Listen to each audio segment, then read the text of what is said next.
Por, e vërteta është fatkeqësisht që po gënjejmë veten, ata prindër që mendojnë, fëmia ime është i sigurt, është i qetë, është në dhomën e tij, asgjë keq s'mund t'i ndodhi atje. Nuk mund t'i izolojmë për të qenë sigurt. Janë duke gënjur veten. Janë duke gënjur veten, vjen keq ta them dhe mendoj që nëse nuk e them unë apo dhe të tjerë, nëse nuk i lexojmë këto libra, pasojat do i kemi disa herë më të rënda më vonë. Se mund të fshihemi, mund ta fshejmë kokën në rër dhe të mendojmë që jo se çdo gjë është okay dhe asgjë s'do shkojë keq, por statistikat e kanë treguar, brezi Z të lindurit mas vitit 96 janë disa herë më të anksosur, më të depresuar, më të izoluar, me përqindje më të larta tentativa për vetvrasje. Pra, pasojat janë tashmë këtu. Dhe nëse nuk fillojmë të ndryshojmë... Dhe çështja është të mbrojmë brezin e arshëm. Pra, brezin fantastik mos ta lëmë të kthehet në brezin e arshëm.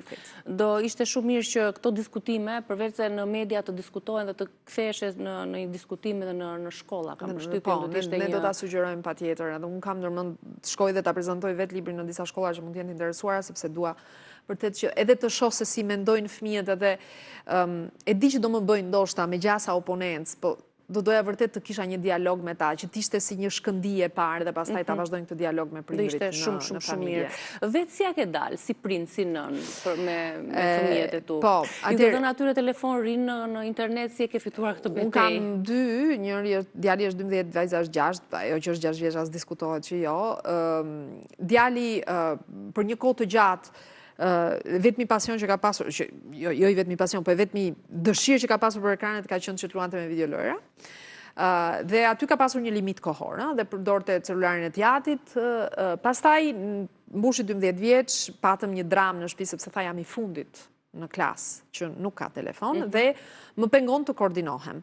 Dhe atëherë i thash, okej, unë kisha bërë bej që deri 13 vjeç nuk ishe për ta pasur telefonin, por i dhuruam një telefon për ditën e 12 dhe i thash do bëjmë një kontratë dhe kemi bërë kontratën me shkrim, të shtypur në kompjuter, të firmosur, ku ai vetë sugjerohi kufijt, dhe mua më duken të pranueshëm, sepse janë kufij vërtet shumë të fortë, ai nuk mund ta marrë telefonin asnjëherë jashtë shtëpisë, nuk mund ta marrë telefonin në dhomën e tij, duhet ta përdorë vetëm në ambientet e përbashkëta, nuk mund të ketë asnjë rrjet social, nuk ka YouTube, ka vetëm WhatsAppin dhe ka 2 lojra video game. Mund ta përdori deri në 30 minuta në ditë.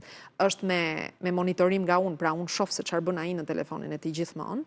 Dhe në çastin që ai i thyen këto rregulla dhe konkretisht ndodhi që kishte luajtur më shumë se 30 minuta një ditë, ai humbet të drejtën fillimisht 3 ditë pa telefon, pastaj një javë pa telefon, pra i kemi të gjitha të artikuluara. Dhe e bëm këtë gjë a priori, e para që të mos kishte më diskutime, më the të thash, jo, po një herë më ke thënë 45 minuta, jo më ke thënë gjysmore, pra është e shkruar. E dyta që ai të mos ta ndjej si dënim. Nuk është dënim, janë pasojat e veprimeve të tua, sepse ram dakord dhe kemi thënë që nëse ndodh kjo, do ndodhi kjo tjetra. Pra nuk jam unë që po bëhem e keqe, je ti që ke bërë zgjedhjen e gabuar, dhe kjo është jeta.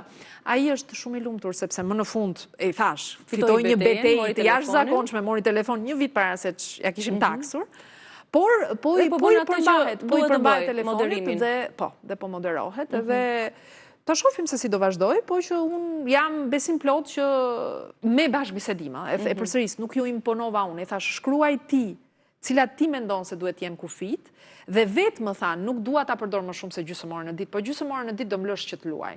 Po e thash gjysmore në ditë do të lësh që të luaj. Dhe okej, është kufi normal, më duket mua. Mund të jetë si një frymëzim, një spunto edhe për prindërit që kanë në këtë moshë, fëmijët që nuk kanë dhënë akoma telefonin, pse jo? E vrava mendjen gjatë se s'dia si doja bëja. Nuk ishte një gjë që më lindi kështu, e vrava mendjen gjatë. I bëjnë dhe më agresiv apo të shkëputesh në çast duhet gjithmonë. Po nuk është dhe mirë edhe për lidhjen që ke me fëmijën, që të krijosh atë lloj raporti ku ti je gjithmonë ai moralizuesi, ai që vë kufit, ai që thotë jo, që se kupton, nuk ja kupton nevojat.